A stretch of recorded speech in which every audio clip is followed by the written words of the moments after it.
प्यारे छात्रों, आज हम विश्व के वायदा पेटियों का विस्तृत अध्ययन करेंगे। विश्व को 7 वायदा पेटियों में विभाजित किया गया है, जिसमें भूमध्य रेखीय वायदा पेटी जो कि 5 डिग्री नॉर्थ लैटिट्यूड से 5 डिग्री साउथ लैटिट्यूड तक है, उपोष्ण उच्च वायदा पेटी, उपध्रुवीय निम्न वायदा पेटी और ध्रुवीय उच्च वायदा पेटी। वायदा का पता सर्वप्रथम ग्यूरिक महोदय द्वारा 1651 ईस्वी में पता लगाया। इनका विस्तृत अध्ययन टोरिसोली महोदय द्वारा किया गया। वायुदाब का मापन वायुदाब मापी द्वारा किया जाता है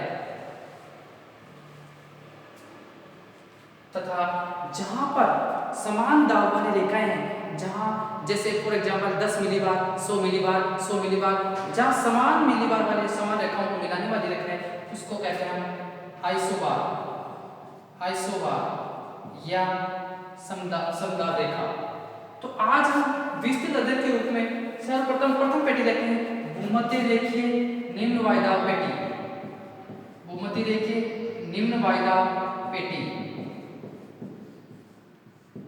इस पेटी की सर्वप्रथम विशेषता हम ऐसे लगाते हैं कि इसका विस्तार 5 डिग्री नॉर्थ लैटिट्यूड से 5 डिग्री साउथ लैटिट्यूड तक इसका विस्तार पाया जाता है, जहां पर सूर्य की किरणें सर्वाधिक मात्रा में प्राप्त होती है। उसके बावजूद यहाँ विश्व का अधिकतम तापमान अंकित नहीं किया जाता है, लेकिन यहाँ वायुदाब सर्वाधिक होता है, वायुदाब सर्वाधिक और तापमान भी अधिक पाया जाता है। लेकिन ध्यान रहे कि यहाँ पर तापमान अधिक अंकित नहीं किया जाता है।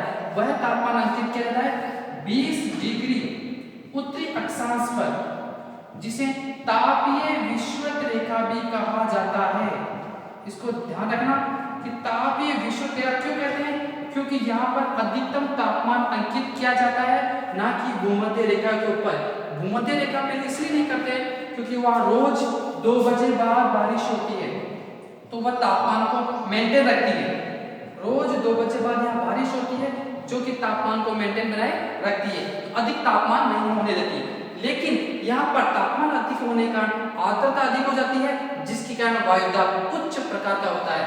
यहाँ पर लगभग औसत रूप से 5% यहाँ पर आर्द्रता पाई जाती है। लेकिन जब भूमध्य रेखा से ध्रुवों की ओर जाते जाएंगे, अर्थात निम्न अक्षांश से उच्च अक्षांशों की ओर जाते जाएंगे, इस आर्द्रता में कमी होती जाएगी। यह पेटियां सभी पेटियों की आदर्श स्थिति 21 मार्च और 23 सितंबर अर्थात सभी पेटियां अपने स्थान पर। मैं भूमध्य रेखा के लिए बात नहीं कर रहा हूँ, मैं सभी पेटियों की बात कर रहा हूँ। ये सारी पेटियां 21 मार्च और 23 सितंबर को अपने यथा स्थान पर रहती है। इसके अलावा जब सूर्य उत्तरायण और दक्षिणायन होगा, इन पेटियों में खिसका होता रहता है। भूमध्य रेखा पे है, तो जब सूर्य का उत्तरायण होगा, तब यह पेटी 10 डिग्री उत्तरी अक्षांश की ओर खिसक जाएगी, और जब वापस दक्षिणायन होगा तो यह पेटी वापस अपने यथास्थित स्थिति में आ जाएगी। लेकिन इसमें ध्यान रखें छात्रों, यह पेटी जब वापस सूर्य का दक्षिणायन होगा तो यह पेटी 10 डिग्री साउथ लैटिट्यूड में तब कहाँ आएगी, हिंद महासागर के ऊपर, और यही पेटी 20 डिग्री साउथ लैटिट्यूड पर आएगी महाद्वीपों के ऊपर। ये एक चीज ध्यान रखना कि ये पेटी सूर्य का दक्षिणायन होने पर 10 डिग्री दक्षिण अक्षांश में, और कहां पर, हिंद महासागर में, और 20 डिग्री सभी महाद्वीपों पर यह आ जाएगी। इसके आगे हम बात करते हैं इस पेटी में सर्वाधिक विश्व की सर्वाधिक जैव विविधता पाई जाती है। अर्थात यूं कहें कि यह जैव विविधता का हॉट स्पॉट है। जैव विविधता का हॉट स्पॉट है क्योंकि विश्व में यहाँ के अलावा कौन ज्यादा वनस्पति नहीं पाई जाती है। यहाँ पर दलदल अधिक पाया जाता है, जिसके कारण यहाँ पर पेड़ पौधों की कटाई असंभव है। यहाँ पर कटाई नहीं कर सकते, क्योंकि यदि कोई मशीन जाएगी तो वह बीच में ही रुक जाएगी या दलदल में फंस जाएगी। यहाँ पर छोटे जीव से विशालकाय जीव तक है, विशालकाय जीव पाए जाते हैं। विशालकाय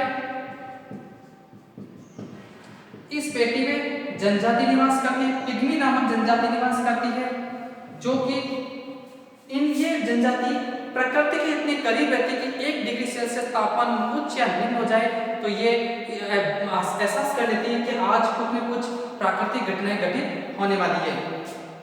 ये है पिग्मी जनजाति, बहुत नाटे प्रकार की है। भूमध्य रेखा के ऊपर हम आगे बात करें तो यहाँ पर आर्द्रता मैंने जो बताया कि 5 पूरे विश्व की बात करें या भूमध्य रेखा करें तो औसतन रूप से 5 है, लेकिन निम्न अक्षांशों से जो उच्च अक्षांशों की ओर जाते जाएंगे, निम्न अक्षांश से उच्च अक्षांशों की ओर जाते जाएंगे, तो यहाँ उनकी आर्द्रता में कमी होती जाएगी।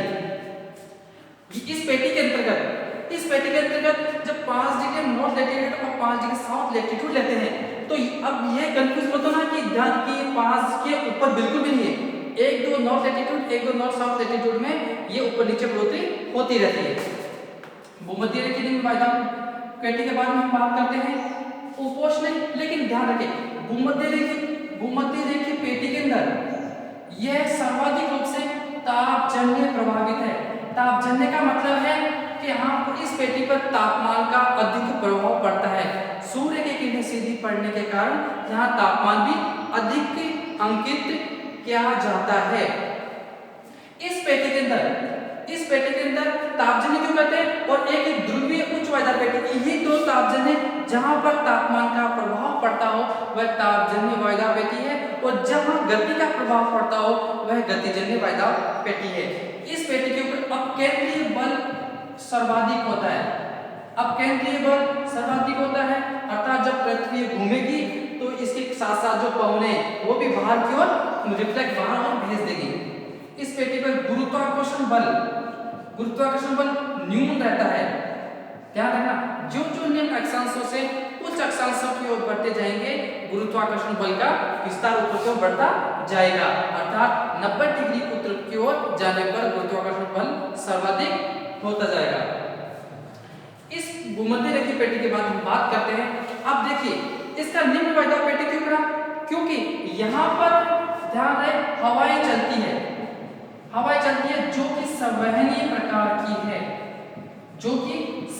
प्रकार की है, अर्थात अधिक तापमान होने के कारण वहां पर गर्मी होगी और बारिश रोज होती है। बारिश रोज होने के कारण यहाँ क्षैतिज रूप से हवाएं नहीं चलती है, बल्कि ऊर्ध्वाधर रूप में यहाँ पर हवाएं चलती है। इसीलिए भूमध्य रेखा की क्षोभ मंडल की बात करें यदि वहां जोड़ा जाए तो क्षोभ मंडल की ऊंचाई भूमध्य रेखा के ऊपर सर्वाधिक होती है और ध्रुवों पर कम प्रकार की होती है। और ये संवहनीय अधिक पानी होगा, सूर्य की किरणें सीधी पड़ने के कारण पानी वो धीरे धीरे ऊपर की ओर जाएगा और एक संवहनीय प्रकार की हवाएं बनती चली जाएगी। यहाँ पर निम्न वायदा इसीलिए होता है क्योंकि जब हवाएं बाहर चली जाएगी वहां तापमान अधिक पड़ेगा, हवाएं रुक नहीं पाएगी, किसी ना किसी रूप में चली जाएगी तो निम्न वायदा अपने हवा बन जाएगा। अब हम बात करते हैं इसके ऊपर उपोष्ण कटिबंधीय उच्च वायदा पेटी की। दूसरी पेटी है उपोष्ण कटिबंध उच्च वायदा पेटी। इसके तहत हम बात करते हैं इसका विस्तार 30 डिग्री से 35 डिग्री एंड नॉर्थ लैटिट्यूड में 30 से 35, साउथ लैटिट्यूड में 30 से 35 तक रहती है। इस चीज ध्यान रखना, उत्तरी गोलार्ध और दक्षिणी गोलार्ध दोनों गोलार्ध के अंदर इस पेटी का 5 डिग्री का जो अंतराल है वहां पर दी गई। और इस पेटी के अंदर इस पेटी से भूमध्य रेखा की पेटी, आप चित्र भी देखिए, उपोष्ण करते उच्च वायदा पेटी और भूमध्य रेखा निम्न वायदा पेटी, इनके बीच व्यापारिक पवनें चलती है, जो हमारे व्यापारिक होने वाले चैप्टर के अंदर इसका अध्ययन करेंगे। इस पेटी की विशेषता है उच्च तापमान, उच्च वायदा और मेघ रहित आकाश इस पेटी की प्रमुख विशेषताएं हैं, अर्थात यहाँ पर बादल नहीं पाए जाते हैं। ये 3 विशेषताएं उपोष्ण उच्च वायदा पेटी की है। यहाँ पर ध्यान रखिए ट्विस्ट ये है कि इस पेटी पर निम्न वायदा होना चाहिए, लेकिन निम्न वायदा ना होकर उच्च वायदा पाया जाता है। ये उच्च वायदा का प्रमुख कारण है पृथ्वी घूर्णन गति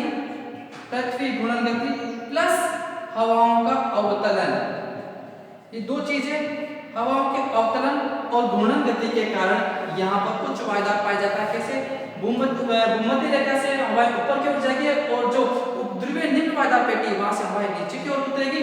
उतरने के कारण वहां पर एक साथ मिलकर अवतलन बनेगा, हवाएं नीचे गिरेगी, उच्च वायुदाब बन जाएगा और जब पृथ्वी घूमेगी तो उस कारण भी इस पर इफेक्ट पड़ता है। मैंने एक चीज कही थी, यह निम्न वायुदाब होना चाहिए, लेकिन उच्च वायुदाब यहाँ पाया जाता है। इसमें 3 विशेषता आप प्रमुख याद रखिए, उच्च ताप, उच्च वायुदाब और मेघ रहित आकाश। एक चीज इसमें ध्यान रखिए, इसमें तापमान और ऊंचाई में विपरीत संबंध है। तापमान और ऊंचाई में विपरीत संबंध है। कैसे है? जो हम निम्न अक्षांश से या निम्न ऊंचाई से ऊपर की ओर जाते जाएंगे, उच्च अक्षांश की ओर जाते जाएंगे, यहाँ पर तापमान में कमी पाई जाती है। और यहीं पर देखा जाए तो तापमान और वायुदाब इसमें भी विपरीत संबंध है। जहां तापमान ज्यादा है वहां वायुदाब कम पाया जाता है और जहां वायुदाब ज्यादा है वहां तापमान कम पाया जाता है। अर्थात तापमान और वायुदाब में भी विपरीत संबंध पाया जाता है। इस पेटी का, ये पेटी गतिजन्य है, अर्थात हम बात करते हैं वापस उच्च वायुदाब पेटी की, अर्थात यहाँ पर गति का, पृथ्वी की गति का सर्वाधिक प्रभाव पड़ता, ना कि तापमान का। मैंने एक चीज यहाँ भूमध्य रेखा की वायुदाब पेटी में कही थी कि सूर्य किरणें सर्वाधिक यहाँ पड़ती है, लेकिन तापमान ज्यादा अंकित यहाँ नहीं किया जाता है, बल्कि 20 डिग्री उच्च अक्षांश पर किया जाता है, जो उपोष्ण उच्च कटिबंधीय वायुदाब पेटी में शामिल है, जिसे तापीय विषुवत रेखा भी कहा जाता है।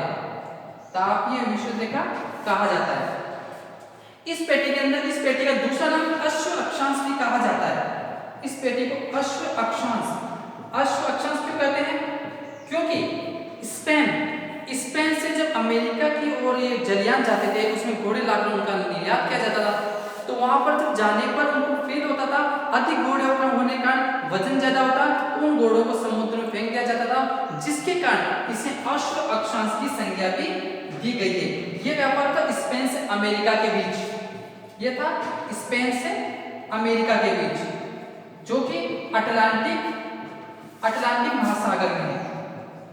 अटलांटिक महासागर में या क्यों पे उत्तरी आंध्र महासागर के अंदर स्थित है। इस पेटी के बाद हम बात करते हैं कि मुख्य विशेषता है। तो छात्रों, यहाँ उपोष्ण उच्च वायुदाब पेटी और भूमध्य रेखा निम्न वायुदाब पेटी दोनों गोलार्धों के अंदर इनमें व्यापारिक पवनें पाई जाती है, और जो कि हम चैप्टर पढ़ेंगे उसके विपरीत उपध्रुवीय निम्न वायुदाब पेटी और उपोष्ण उच्च कटिबंधीय वायुदाब पेटी के बीच में पछुआ पवनें पाई जाती है। हम तीसरी पेटी की लेते हैं एक बार, उपध्रुवीय निम्न वायुदाब पेटी।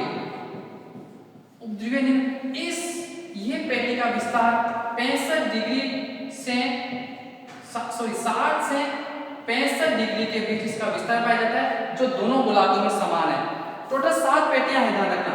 भूमध्य रेखा सहित 3 उत्तरी गोलार्ध में और 3 दक्षिणी गोलार्ध में। इसका विस्तार के बाद यहाँ पर सर्दी अधिक फील की जाती है, ठंडी हवाएं चलती है।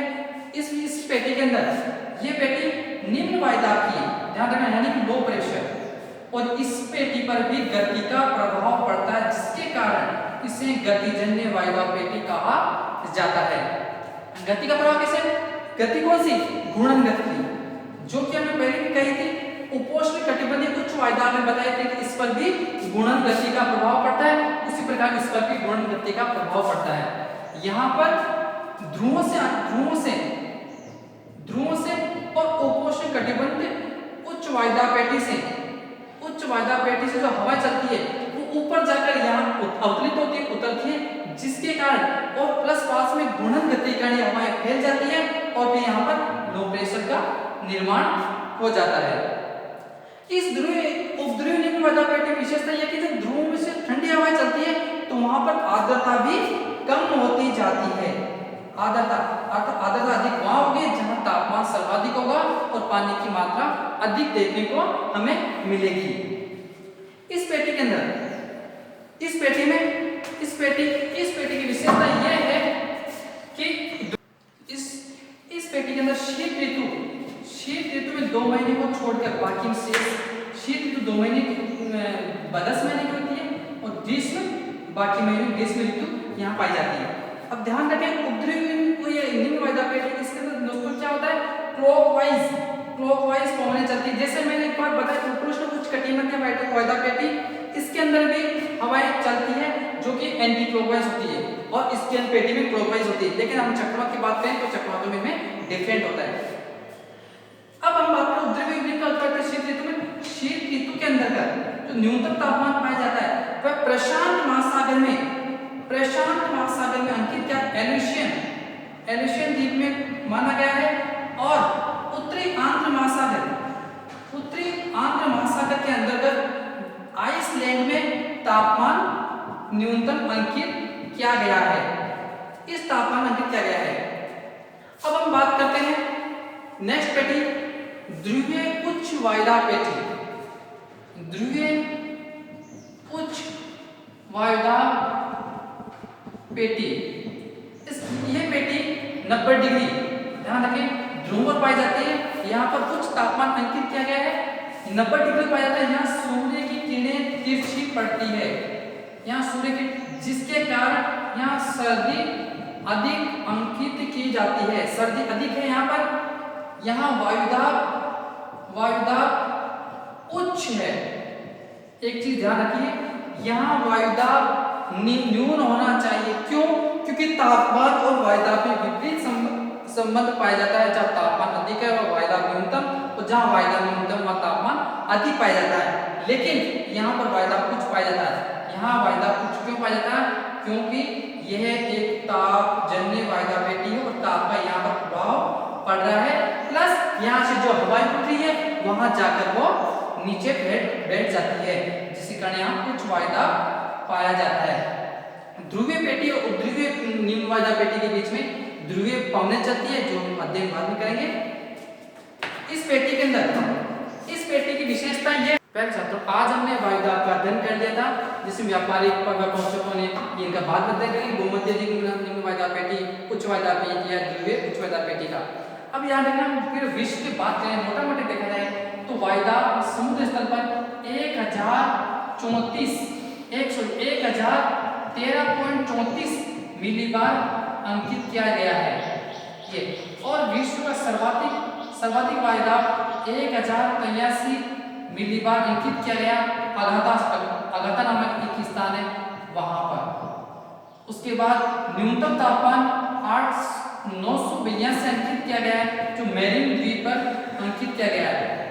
सभी वायुदाब, इनका तापमान वायुदाब 45 डिग्री नॉर्थ लैटिट्यूड से मेरिन द्वीप पर अंकित किया गया, और 45 डिग्री लैटिट्यूड से 0 मीटर की ऊंचाई पर अंकित किया जाता है इसका तापमान। हम एग्जैक्ट इसको इंच में बात करें तो 29.24 मिलीबार तापमान है, या हम सेंटीमीटर की बात करें तो 76 सेंटीमीटर के अंदर इसका तापमान वायु मिलीबार में अंकित किया जाता है। तो आज हमने वायुदाब पेटी का अध्ययन किया। नेक्स्ट हमारा अध्ययन होगा इसी टॉपिक के बाद में वायुमंडलीय संचालन।